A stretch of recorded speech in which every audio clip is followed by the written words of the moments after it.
Welcome in to BDGE's first ever inaugural Dynasty Fantasy Football video. If you are here on the main channel, we have now launched a Dynasty only channel, which these videos you'll see for about a month, and then we will cut it off. Cold turkey. Everything Dynasty will be going on the Dynasty only channel. That will be the first link in the description. Make sure you are subscribed there if you are playing in Dynasty. If you're not yet in Dynasty, head into the Discord. We will hook you up. We will get you into a BDGE Dynasty League. As you can see next to me, we have two very handsome young men. Please introduce yourselves. These will be my co-hosts multiple times throughout the weeks, as well as putting up individual videos on the Dynasty channel going forward. Adam, take it away. Hi, Adam, South Harmon, Fantasy Football.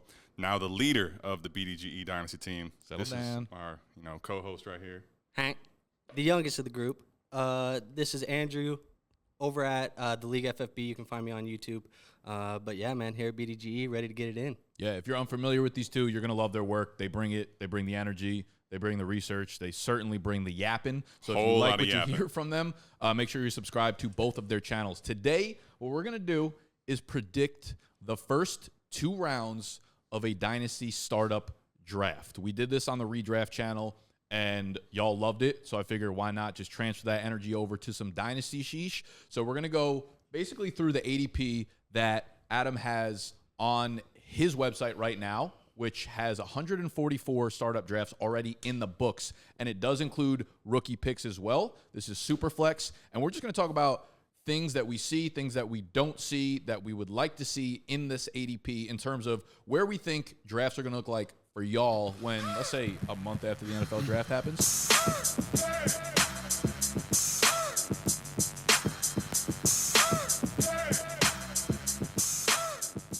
Now is the time to yap.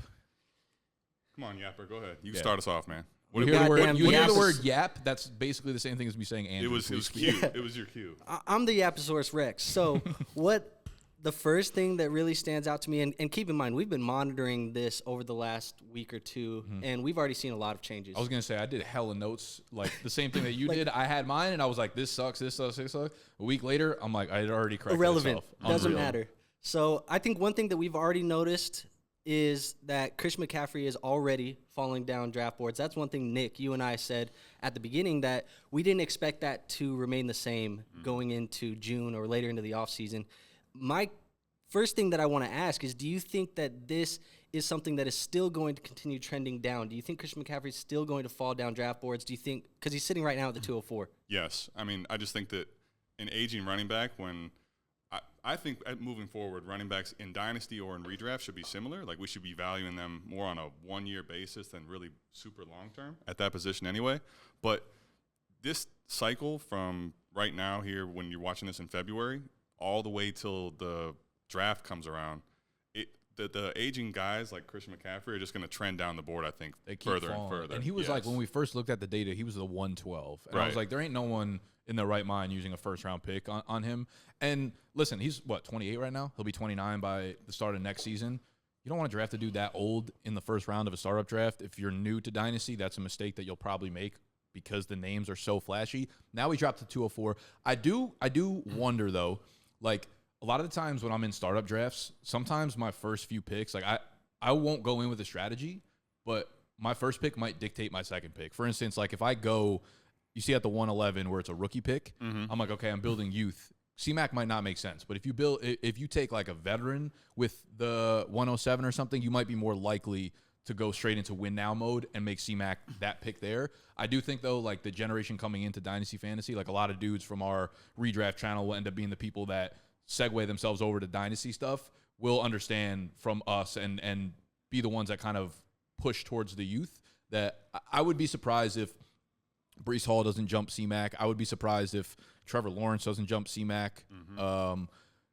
Yeah, I could see him being pushed further and further down the board. I even think there's going to be a point where Gibbs probably gets in the range or maybe ahead of McCaffrey too. And I think to the point, right now we're watching football still, right? Like you're seeing San Francisco's still alive, so people are still watching him kind of like get off, right? And as that becomes more of the youth guys coming in and people are focusing on young guys, to the point you're making, though, about staying fluid, I think earlier in the startup, for me, typically when I draft, I like to stay I don't like to basically make myself rigid by going down and picking CMC early because Right. now I feel like I don't want to have CMC and then have a productive struggle type team. It's going to make that pick almost sunk cost even worse. So I try to stay more fluid early, and then if it comes to me later in the draft that I take older age, I will. But I think he'll probably fall. I think, honestly, one thing that I'll be shocked if it doesn't move forward, like that 301, pick 3, the 103, I don't think there's any way that's not a second-round pick. Yeah, because the rookie class is so quarterback heavy, and those Yes. end up being I think back to like last year, like A-Rich, I think in startup drafts was going around, honestly, around where he is right now, 112, 201, right? That's where he was taken. Yep. And I think like Bijan was right in that zone. Bryce Young and CJ Stroud didn't fall much further than the end of the second round. I think most people will probably look at the prospects relative to like what they are now to what we looked at as CJ Stroud, Bryce Young last year, which I don't think anyone was like over the moon about those guys for the most part. Right. But people are going to be in love with Caleb Williams. They're going to be in love with Drake May. They're going to be in love with Jaden Daniels because of his rushing ability. Well, and that's the biggest thing too is like, so you had CJ, you had Bryce, and you had A-Rich last year. Right now, you're looking at with this draft class and the way it's going to shake out, all the mocks right now are projecting basically the first 3-4 picks are going to be quarterback, wide receiver. Well, dude, I like there's a bunch of mock drafts that I see now on Twitter where it's like the first 6 or 7 picks are basically all fantasy relevant players. Right. And because you're going to have super flex quarterbacks, guys. Yap, Andrew. Fuck Go. it. Cut in. Well, I was gonna say because you think of like some of these rookies and like you said, you've already been looking at some of these mock drafts and some of these landing spots, and we're trying to project where this is going to be once it's June and these guys have already landed on teams. Imagine a Jaden Daniels that lands in a situation like Atlanta where he has Bijan Robinson, Drake London, Kyle Pitts. He can use his rushing upside. Like just how you're speaking about that 3-1. Right. If Jaden Daniels is in Atlanta, I could see him getting higher than Kyler. I could even see him potentially just off of the hype and the buzz getting higher than like a quarterback like Jordan Love that we're seeing at the 208. Well, tell me realistically, like, what is the difference between Anthony Richardson and Jaden Daniels with top 10 draft capital? It's the same thing, right? You're making the same bet for the most part. And right now you're seeing him at the 112. Exactly. And he's coming off of a season where he got hurt but showed some flash. Exactly. Jaden Daniels is going to go up there. I'd feel more comfortable with A-Rich, I think, based off what I saw for sure. I do I'm too. not saying I wouldn't take I agree with you 100%. I just mean that I think he shouldn't be far behind. He shouldn't be that far behind. I think I agree. I was actually going to bring up some of these QBs because, again, this is super flex, and that's such a big part of like the startup strategy here. Mm-hmm. There's a few guys I see. A-Rich, I wouldn't be surprised if he jumps up to right behind Burrow there. I agree with you. With Dynasty people, the way that they play is like you only need one guy to draft a player that they think has that ceiling, right? Like one guy in your league needs to believe that A-Rich will be the 101 of startup drafts next year for him to take him at the 108, and that usually ends up being like any player that has upside will be taken at their upside because it only takes 1 out of 12 people in your league to do it. So I see A-Rich jumping up. Yep. I originally had Jordan Love because he was at the maybe 211 or 212, I think. I think he was in the 3rd round when we first looked at it. Maybe. And I had him jumping all the way up to like probably around where he was right now. I thought that was the right spot. What do you guys Agreed. think about Trevor Lawrence sitting here at the 206? He had a little bit of a down year. I feel like the community as a whole is a little bit more negative on Trevor Lawrence right now.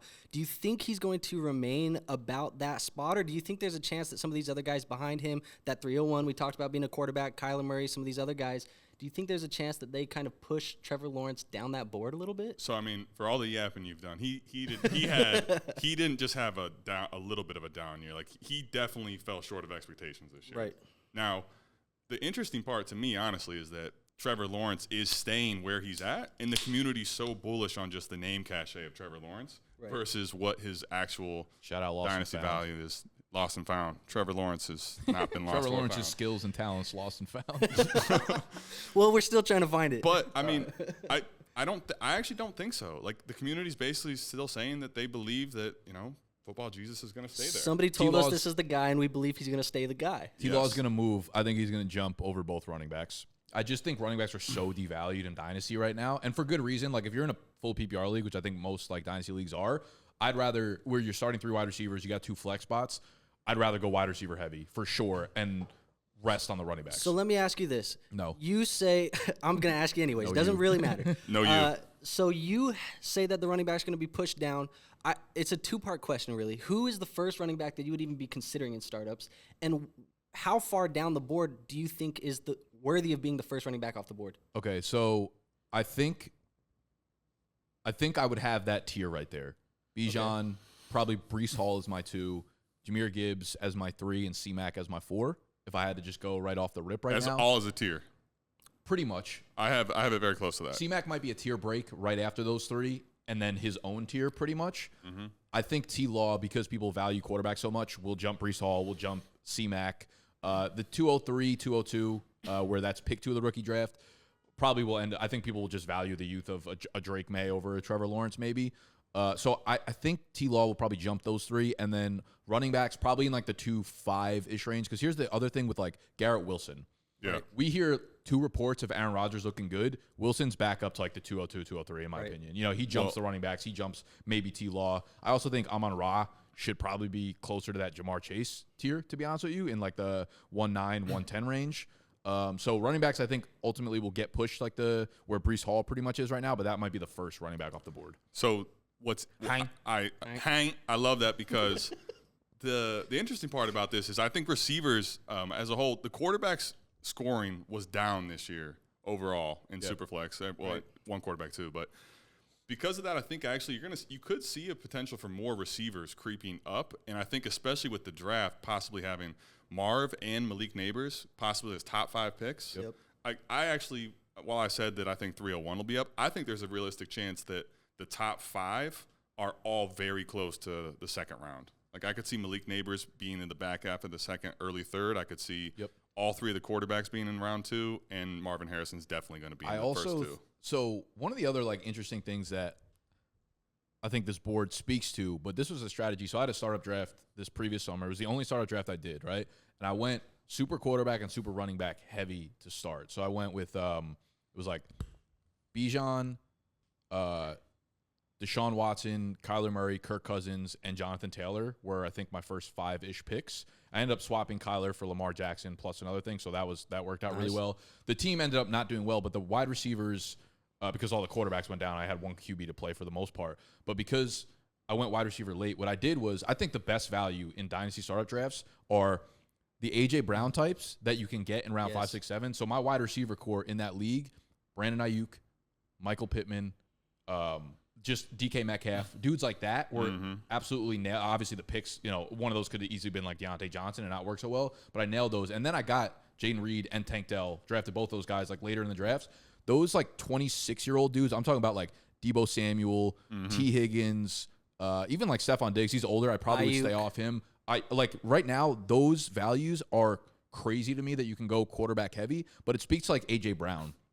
A.J. Brown falling to like the 207. He's 26. Yeah. He's not old, but the wide receiver landscape has shifted so much in the previous years that everyone who's good is like 22, 23, 24, that it makes A.J. Brown look fucking ancient because it's not D-Hop anymore. And I feel like there was a little bit of out of sight, out of mind with A.J. at the end of the year. So, like, people kind of pushed him a little bit more down that draft board, even though from a points per game standpoint, like, he was one of the best. He's a 100-catch, 1,500-yard guy every season. It doesn't matter how he gets there because you can't predict 16 games. Well, I mean, and to that point, like, A.J. Brown is not as old, but he offers – I mean, he had a bad finish to the season, but, like, let's not act like the guy wasn't.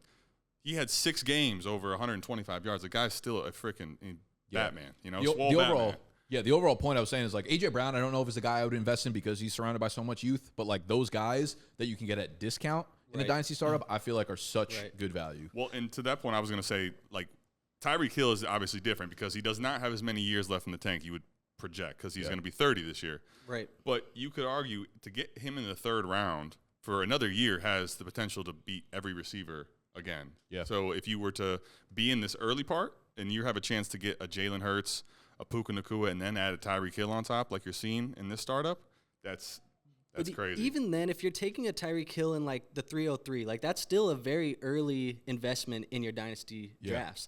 Do you feel like that changes the way that you have to build your roster? Because then at that point, are you kind of pushing your chips in a little bit earlier, trying to go for that chip in the first 2 years? Let me ask you this. All right, let's say this kind of goes back to like the C-Mac discussion I was having earlier where like your first round pick might dictate the C-Mac pick. Let me ask you blindly. Let's say you had the 205. You took C-Mac. Okay. Tyreek Hill was there at the 308. You took him. Having those 2 veterans, who out of anyone that's available basically in that mid to end of the first round, who would you want with your first round pick, assuming you went C-Mac, Tyreek Hill? Like, obviously, you can't take Mahomes or Allen because they went off the board first, but in that, like, 108-ish range. I'd say first one's off the board for me is I'm looking at I probably want to secure a quarterback. I like getting quarterbacks early, especially in these super flex leagues. So I'm looking at, like, the Burrow, the Justin Herberts. I know they're a little bit older than the Anthony Richardson. There's probably a little bit less risk than the Anthony Richardson, but I just know I'm going to get good production out of them. And you pair them with a Tyreek Hill, a Christian McCaffrey, I feel like that's a first 3 picks that makes me feel like I can make a run at the championship year one. Would you go Herbert over Richardson because you're more confident that Herbert will produce, though, based on, like, having 2 vets now on the roster? Or does that not really matter to you right now?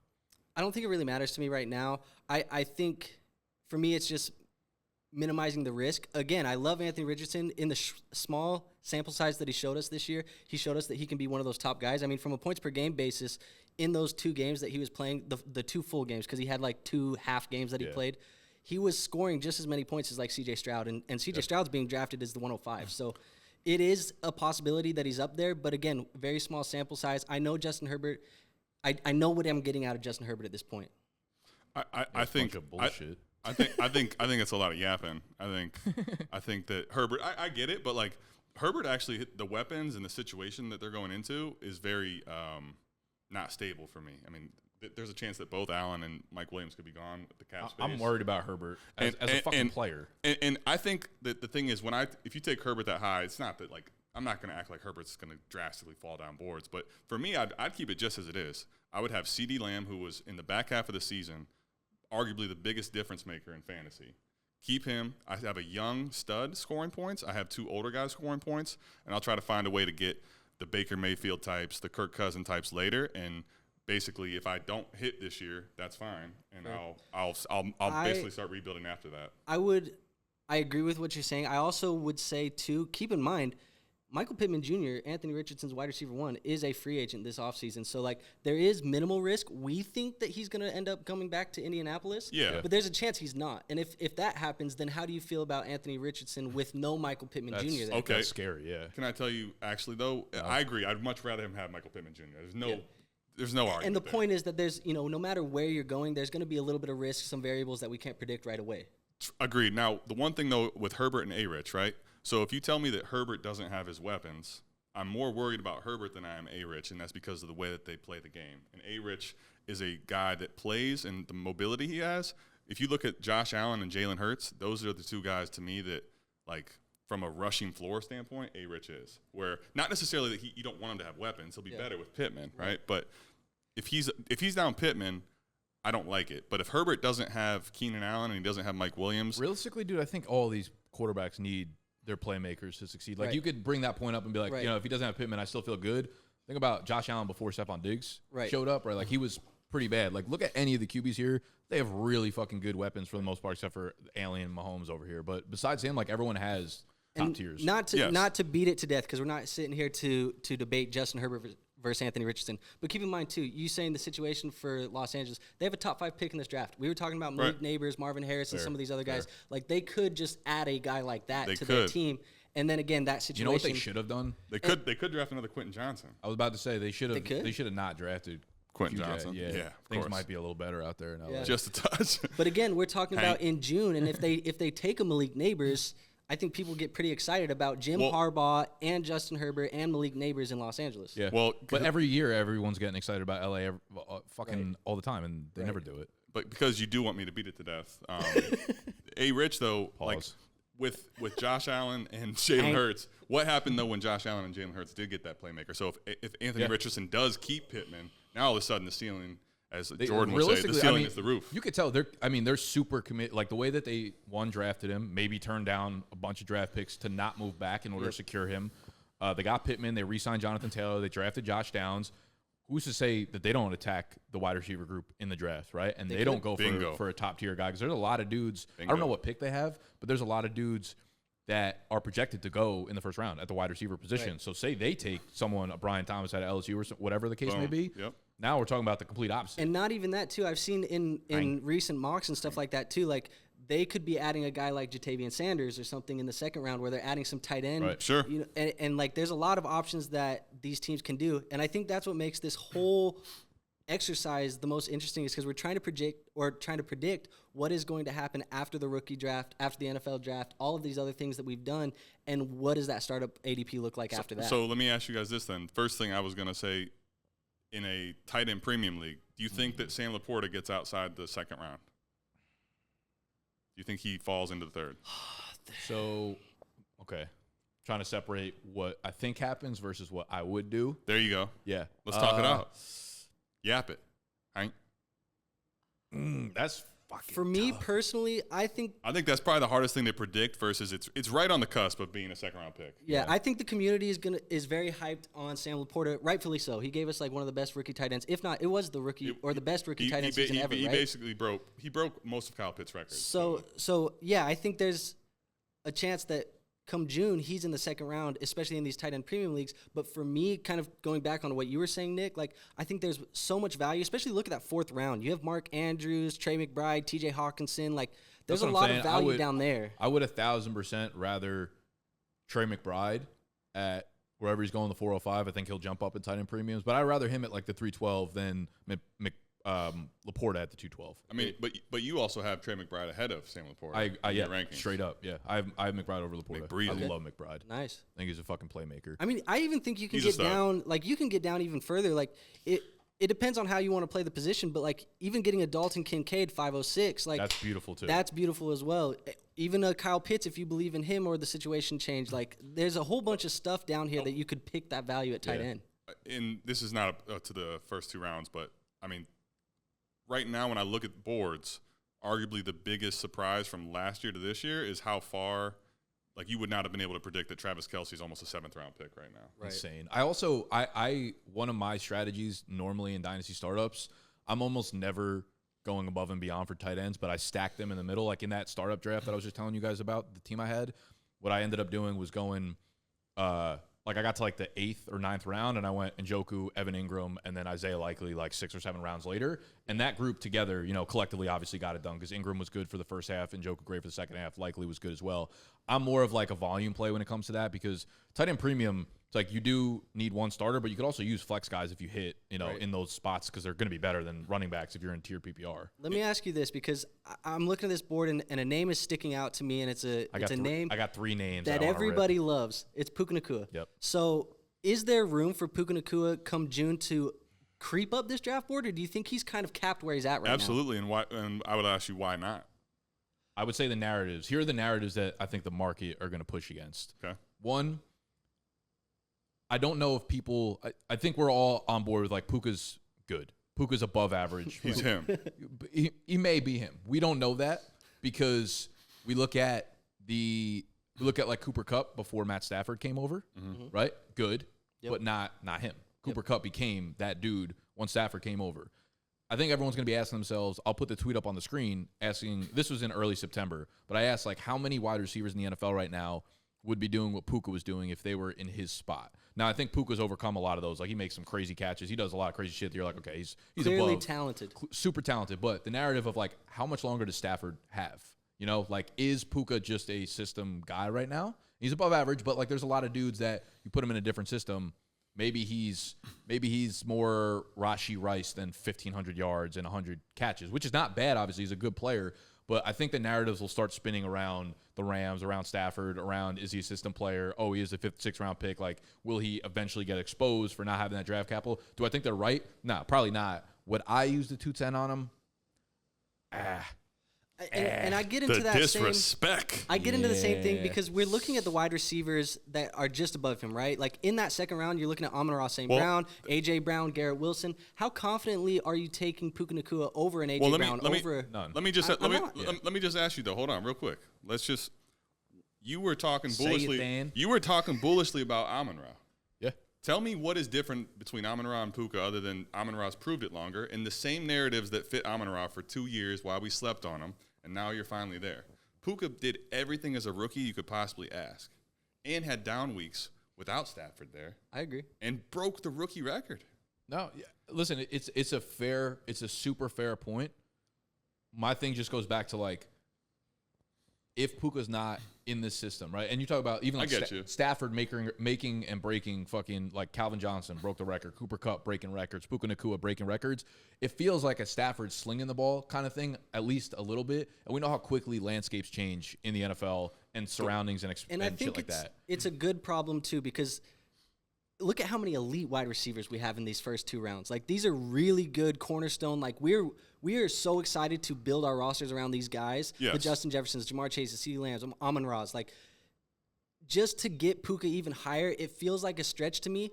And I feel comfortable with where he's at right now, but I don't know if I can get him higher. Well, I'll just tell you 2 of the reasons why I'm bullish is they're basically tied together. One, this year you saw quarterback scoring was down as a whole. Defenses played more zone this year than they've really historically ever played. Guess who on all those boards, the second round and first round picks, are the best against zone coverage? Amon-Ra St. Brown and Puka Nacua. Of course, yeah, because that's how the Rams offense runs. It's like Cooper Kupp and Puka finding soft spots in the zone. And that's where I was just going to say, because I agree with your Stafford point, but I also think that McVay's a lot to do with it too. Sure. Fair. So I think that, I think there's a chance that Puka still is undervalued, and the reality is I don't know that he's going to go higher. So if we talk about projecting, there's a chance maybe he actually falls a little bit. I'm more bullish because I would say it's more likely that he falls than he rises. I agree. I do think, though, the only thing is it's really hard to knock. Like, Amon-Ra, you could see it because there was, this time for him, so going into his second year, they brought in DJ Chark, all this stupid stuff now. But Puka, what can you argue? The guy just broke the record as a rookie. It's hard to argue some of that stuff when it's on the field. And then he does it in the playoff game and breaks DK Metcalf's record. No, he's been balling. It's super fair. I don't know. For me, I'm looking at Amon-Ra, and to be honest, if someone took him as high as the 105 or the 106, be a little bit of a reach, but I would really not have a problem with it. So actually, I was going to ask you. You have him ahead of you would take him ahead of Chase. You were saying, right, or at least in that same range, correct? I would in that tier. Yeah, right. He's 100% in that tier. So then, would you take him ahead of CD too, or in the same tier as CD? Would have no problem with it. Okay. He's just been consistent. He's gone on that track of if you look at his numbers, rookie year to sophomore year to junior year, it's perfect progression. Correct. With all environments and things changing around him, correct. It's catch number, boom, boom, boom. Yards number, boom, boom, boom. Touchdown numbers, boom, boom, boom. He's such a solidified part of that offense and such a good playmaker. He's going to get that fat contract soon. He's dialed up for and 5 as years. they've added weapons, Laporta, Jahmyr Gibbs, and things like that. And he's still continuing. And Correct. I think it's an up. I think his touchdown numbers increased because their offense got way, way, way, way better. You can't dial in on Amon-Ra anymore because you have more weapons. 100%. That's why, I'm a big fan of Amon-Ra. Puka, I don't see him being on a lot of my teams for better or worse, just because that price feels hefty. It is. That's fair. I want to make one. I think we got to talk about Justin Fields for a sec. Okay. And then I want to make one hot take. That's a guy going outside the first 3 rounds that I think could sneak into that 2-3 turn over there. He's going outside the first 3? Yep. He's in the we'll get there in Let's a little hear. bit. Okay, so Justin Fields, he's at the 304. Okay. When Justin Fields plays, he's a phenomenal fantasy QB, right? No argument about that. What scenario does Justin Fields' value go down? Because if we're looking at it from a practical sense, right, the Bears end up going with Caleb Williams. That means they're not keeping Fields as a backup. He's getting traded elsewhere, and thus he's a starting QB. They can keep him and give him a contract. Thus, he's locked up as a future starting quarterback. I guess what scenarios do you see where Justin Fields would go down this offseason happens, right? Okay. We fast forward 4 months from now because we're predicting June-ish startup draft. What world are we living in where Justin Fields does not jump into the 212, 211 range? So you're saying is it just a franchise tag? You predict him going up, and you're asking what is the scenario where he goes down? Correct. So a realistic scenario. The scenario would have to be one: the Bears don't keep him, right? So they trade him, and then when he goes to that team, the weapons that he is throwing to are void again, and the narrative kind of fits the bill of But do you this think guy's not going to be a good passer? Do you he's think going to rush. Fields' value drops from? I feel like it's not really about the weapons around him. It's more so the longevity. It's does he have a place in the league? So I would agree with that. I also think, does he drop from the 304 is basically what you're saying in June in this scenario. I think the reason that I would say it could happen is because I think a lot of those yellow spots, which are pick values, are going to possibly go higher. Okay, That's why I think that makes sense. But I do agree with you though.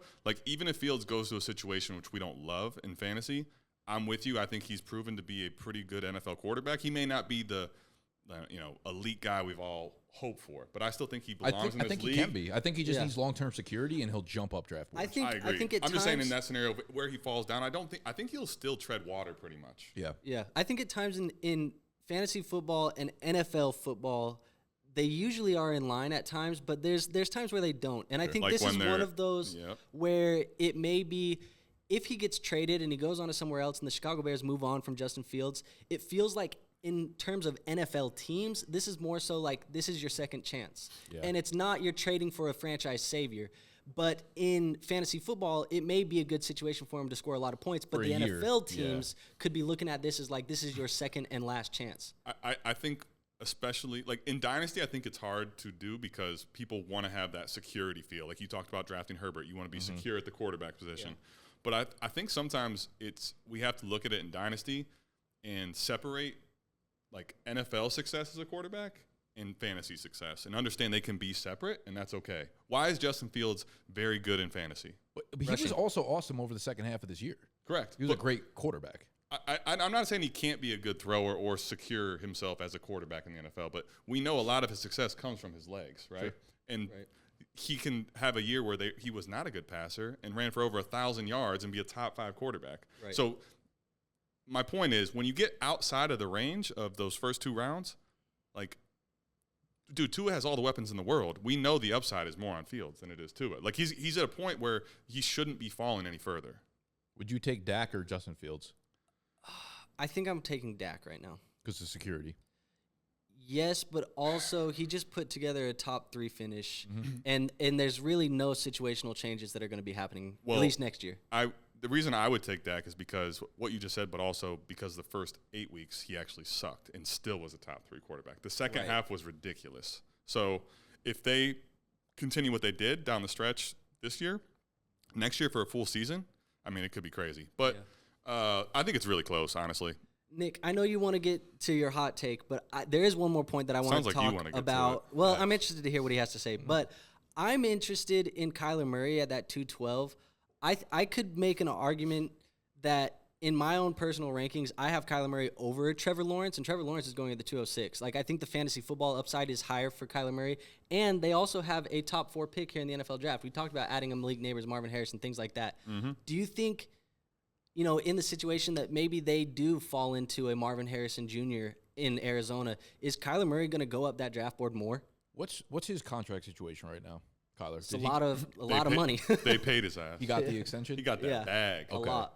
Okay, so that's like, I guess my concern for Fields is like NFL teams can push teams a year and then a year, like franchise tag. It's almost like they're waiting for you to be bad so they can get rid of you when they keep franchise tagging you. The fact that he's got the extension already makes me feel a lot better about it. If they move on from Kyler Murray, they're going to be like deep in the hole. Like they're going to have to like pay. I don't know the exact number, but it's like 50 or 60 million dead cap. Yeah, they're not going to move on from him. I don't think this year. And the big polarizing reason why he's not going down, like, everyone was saying his value was attached to Cliff Kingsbury, but because they paid him, now it doesn't matter, right? The contract's there. So the reason Justin Fields is almost actually similar to Jalen Hurts in a way. I know you may say, oh, that's crazy, Jalen Hurts so good, but if Justin Fields had a contract to say he's going to be a team's quarterback for the next 3 to 5 years, it's literally he goes just way security. Up. But in Dynasty, there's people get crazy about security drafting a quarterback in the first 2-3 rounds. Well, I mean, Jalen Hurts, it wasn't that right. You're saying it wasn't that long ago where like Jalen Hurts, everyone was like, does he even have a good arm? Is he a good quarterback? Whatever. Exactly. And then boom. And do you think that's because here, when we're investing a top 2 round pick in a dynasty startup, like these are guys that you are hoping are going to be big centerpieces to your franchise team for next 3 to 5 years?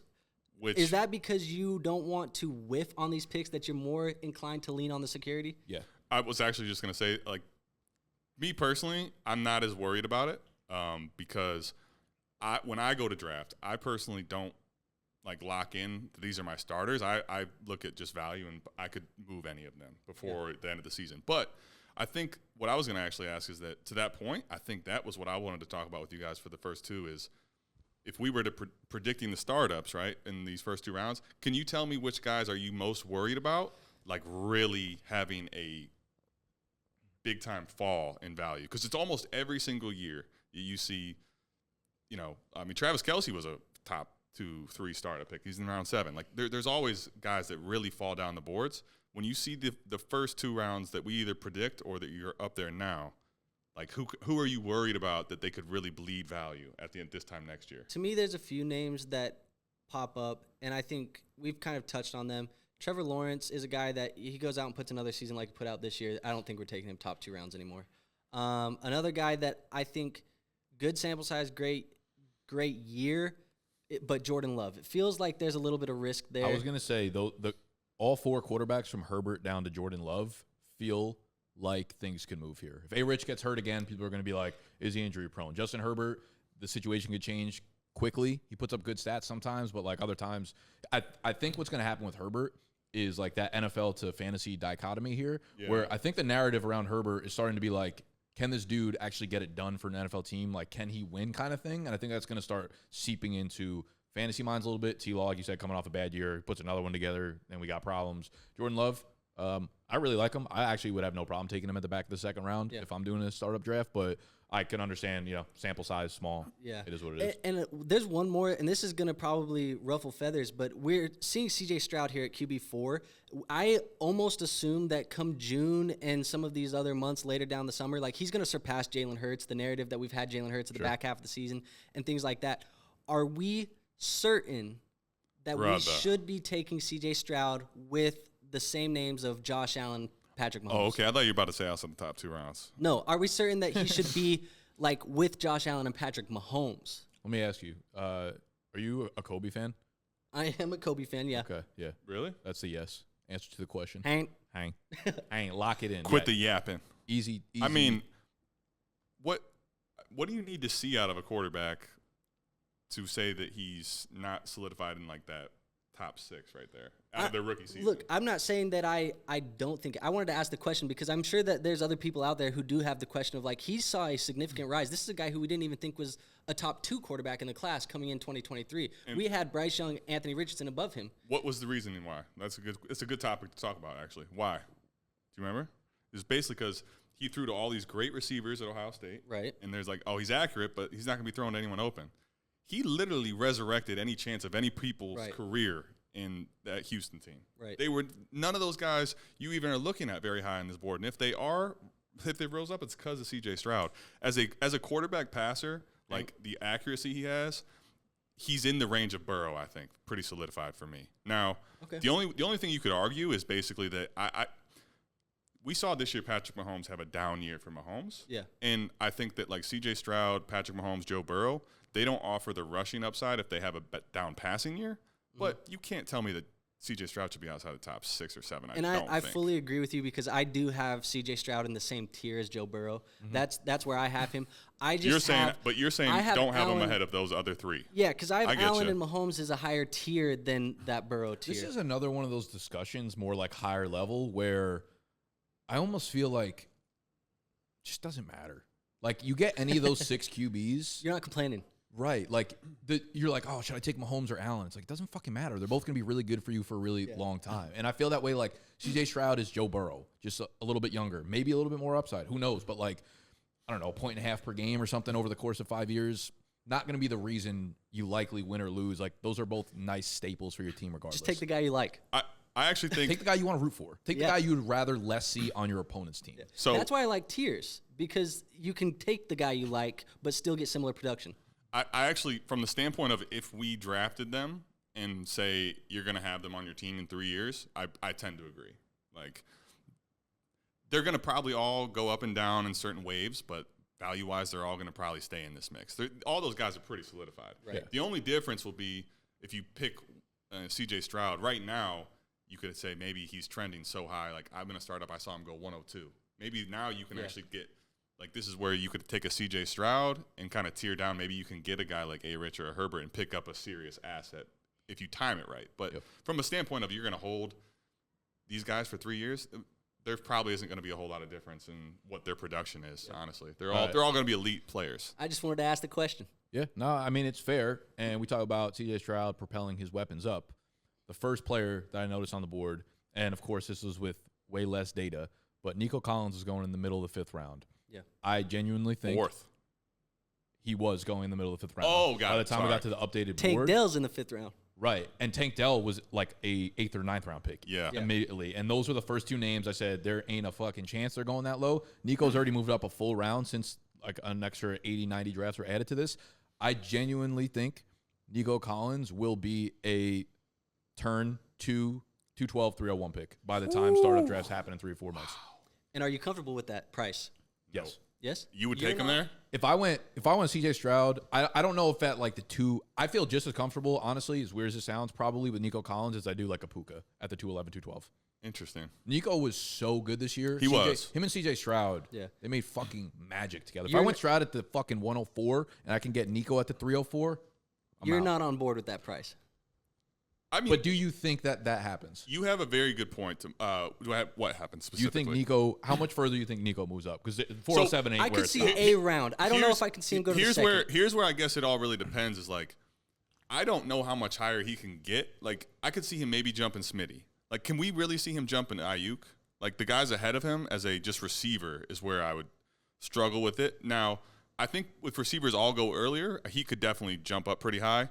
The only thing about Nico and the difference in like Puka and Nico for me, because I agree with a lot of the points you made. My only concern is CJ Stroud, when Nico was out, elevated Tank Dell. Like, I could see there's a scenario where they get other people there that now all of a sudden Nico isn't just the only option. Dude, he elevated Noah Brown for like Noah 2 Brown weeks. had great weeks. CJ Stroud the GOAT, so why not attach good-ass weapons to him on your team? Yeah. I don't disagree with – I like Nico Collins. I've 1,308 in 15 games. Number 7 in fantasy points per game, 17.4. All right, let's go take a look at Puka.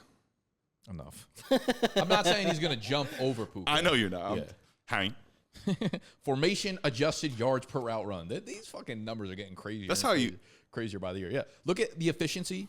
Look at the efficiency line. That was a case closed right there. Yards per out Like run that. number 2. Formation adjusted yards per out run number 2. Yards per target number 3. And it's like he's not just a possession outside guy like T. Higgins. Right. He is like TJ. How many times does CJ Stroud dial up that fucking Yahtzee ball down the field for Nico? And it turns out it works more often than not. And the big thing too, like from a stylistic standpoint, the biggest thing was I was going to say was zone versus man. Is you look at Puka is a zone winner, and look at Nico Collins when he's in man coverage and Nico is open. CJ's not missing him. He's literally I think number 1 in the whole NFL from man coverage standpoint. I'm saying, man. He's also 6'4". I mean, that helps a lot in that man coverage. Beast. That's what I'm saying. Like he's a dude that like soon as round 3 starts, I'm cool having him. He's like I don't know how much older is he than Chris Olave? Probably not much.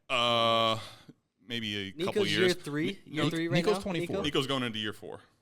Finished year 3, going into year 4. Correct. Yeah. Nico's 24 right now. Still on a rookie contract, man. Well, but okay, here's my question actually, and the reason why I struggle with it, taking it where you were talking about, like in that 3rd round range, you were talking about can Puka go up? I see a scenario where he could.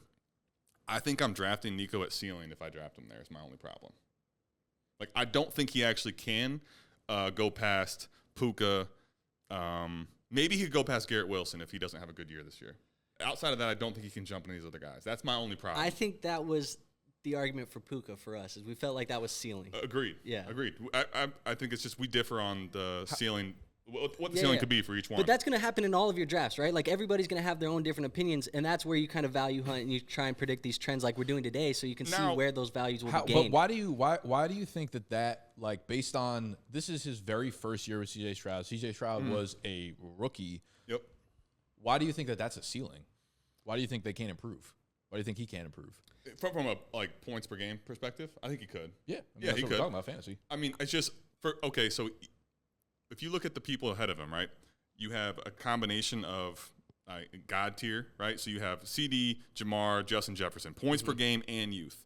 Amon-Ra is basically that same thing. He's just had to defy draft capital. AJ's You close basically enough. get to that AJ Brown range where it's like Nico has to at that age where he's already. It sounds crazy, but at his age, year 4, year 5, it's literally all about production. So if it's not elite production, he's not going to maintain that price. He could go up if it's production, but like there's basically no room for error is what I'm trying to say. And I think that's just how Dynasty works. It's like the young guys will get afforded a couple years of not producing. He's outside of that range realistically where it's like he better be producing to stay there. That's what I'm But saying. you look at the guys around him, like Ayuk, DJ Moore, Michael Pittman. He's got, I think, 2 years at least on all those guys. Like he's 24. The rest of them are 26, bordering on 27. I don't think he belongs there. I think more realistically, he probably belongs like between maybe Olave and Jalen Waddle, but I wouldn't be surprised if because the narrative around C.J. Stroud ain't getting worse. You know what I mean? No. It's only going to get hotter and hotter throughout the offseason. Nico Collins is going to be attached to it. I think the devil's advocate that I would play is that the situation in Houston, they have a lot of cap space and things like that. Like, what if they add another wide receiver? Do you feel the same way about Nico Collins if they add another guy? That's the thing. That's the thing I say too. Maybe. I don't think that it means that he's toast. What's the chance that they add another guy? Like, you don't. You think small? I think it's high. I think it's high.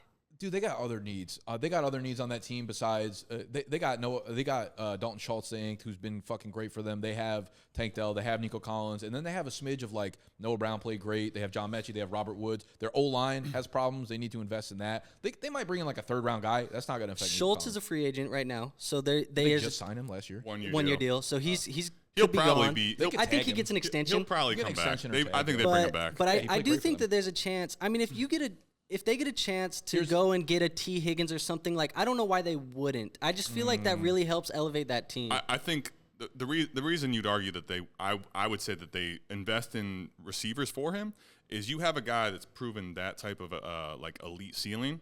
You want to surround him while he's on that cheap deal with as much playmakers as possible. Yeah, it's not an indictment on Nico. It's just that they want to probably juice up their receiving corps as much as possible. I agree with that, but I'm saying, like, at what point does, like, whatever they add, it's easy to be like, they'll add T. Higgins, like, sure. all 31 other NFL teams want to add T. Higgins. Of course. The likelihood that they're the ones that do it, fair. I don't know, fucking 8%, something like that, maybe at the highest. Are they going to use a first-round pick on a wide receiver? No. I'd be shocked if they did. And then once we get to, like, the late parts of the second round, those guys, for me, at least not as like a rookie, probably the first couple of years, are not needle movers to Nico Collins. The one thing is they do have, if you remember, they fleeced my Cleveland Browns. So they have the Browns' first round pick, and they have their they got two this year. Yeah. Yeah, they have their second too. So like, there's a lot. They have a lot of ability. They don't have their first. They ended up moving. So they have one first. They moved their That first was for the Will Anderson trade. Yeah, gotcha. But they still have the Browns' first round and their second round. So there's a scenario where I think they use one of those picks on a receiver, and this receiver class is pretty good. So sure, yeah.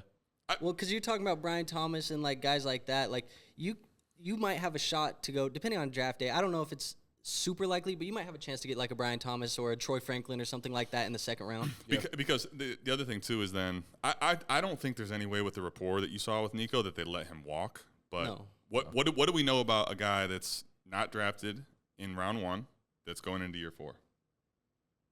It's time to either pay him or get off the pot. Yeah. Yep. They got to get a contract. He produced to get paid. And I would be shocked if they let him walk. And Tank Dell's also C.J. Stroud's guy. You know what I'm saying? Like, he was like, you fucking draft this dude. They did. Worked out well.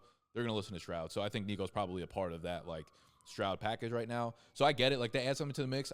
My point of view is, like, it's unrealistic that they add someone that is such a big impact to Nico Collins. No, that's definitely fair. I mean, Noah Brown's kind of a sick wide receiver 3. Who? Noah Brown. He was really good for him. Thank you, Mike. I know you hear that out there somewhere. Okay. Well, I guess there's one last name that I'd like to round this video out with. Is this your hot take? No, Nico. No, the hot take was Nico. Oh, okay. Right. But I want to do, because there's one more man. polarizing player on the board for sure, and it's Devon Achane at 406, insane efficiency, whatever. Everyone knows the story with Devon Achane. Okay. My question is, Raheem Mostert, not part of the team next year. If that happens, how high does Achane go? I mean, I think there's a chance that the hype gets to where you're considering him in the same range as a Jahmyr Gibbs. I think that's really what could happen with. Think of how much people love Devon Achane this year. I just think that we could get that out of control as a community. So, well, I think there could be people that do. I think that the reason that it's won't. not I think his right. rookie year was It's too not erratic right. for people to feel safe with it.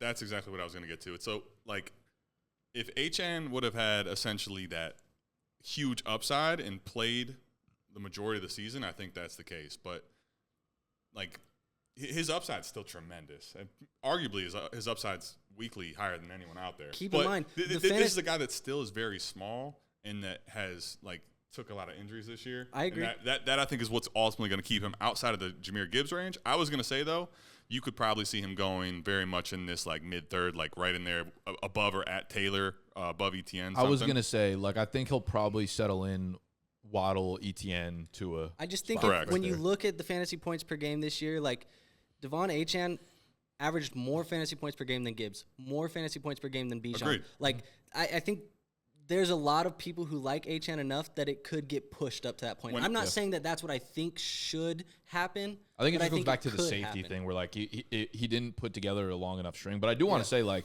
Achane, for those of y'all that, like, really weren't about him in college or didn't really, like, get into it, he was a really good workhorse running back for A&M, right? He was never just a speedster. The last year, he had a game against LSU, I think, where he had fucking 38 touches or something like that. Like, insane type of shit. So Achane is a dude that can prosper as a full-time back. He's not just a speedster that hits 80-yard runs. And if you've seen any coach allow smaller running backs to have workhorse roles, like, we think of Mostert bigger than Achane.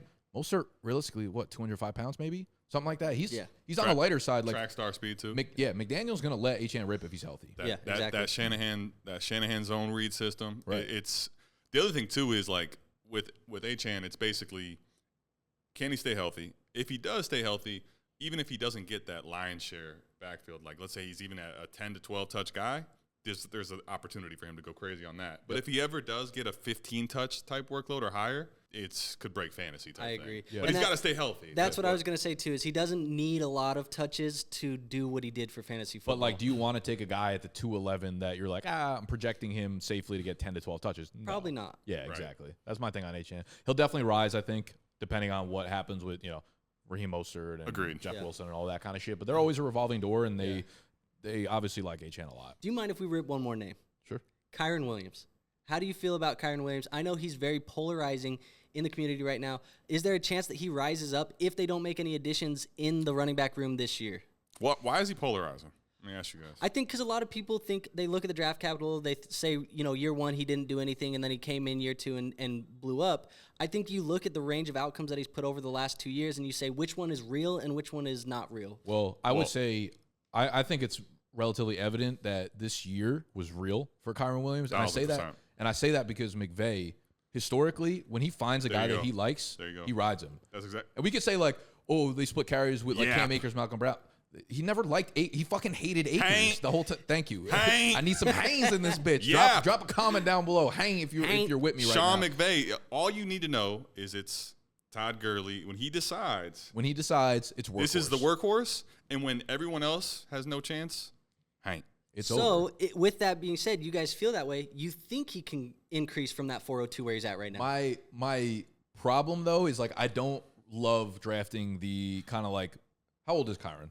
He's 24. 23, going to be 24? Yeah, okay. 24. Let me check that out right quick. I don't like drafting. They fact checking me out here. Yeah, I don't like drafting middle round the running disrespect. Backs in Dynasty. Okay, he's only 23 23, going to be 24. Ooh, fact checking him, man. 5'9", 194. I could see him moving up a little bit. I'm a little bit hesitant with dudes who are already into their rookie contract, and it takes a little while to break out, only because that rookie contract comes up quickly. And then second year, the dudes who get second contracts as running backs are like those guys. Studs. So this actually, I don't want to go down a whole tangent, but basically from a holistic standpoint, when I draft running backs now, I don't think we should be drafting with, like, at the running back position, this is going to be my guy for 3 or 4 or 5 years. Like, I think that's just not realistic for almost everybody. And I'm looking more so, like, can I project their workload confidently in next year, and if I get the following season, I think that's the cherry on top. I think Kyren Williams has a chance to at least do 2 seasons. So that's like, is that worth a 3rd or 4th round pick in a startup? Because I'm like, I'd rather have a Nico or something. But then you get into the whole, like, punting running back startup,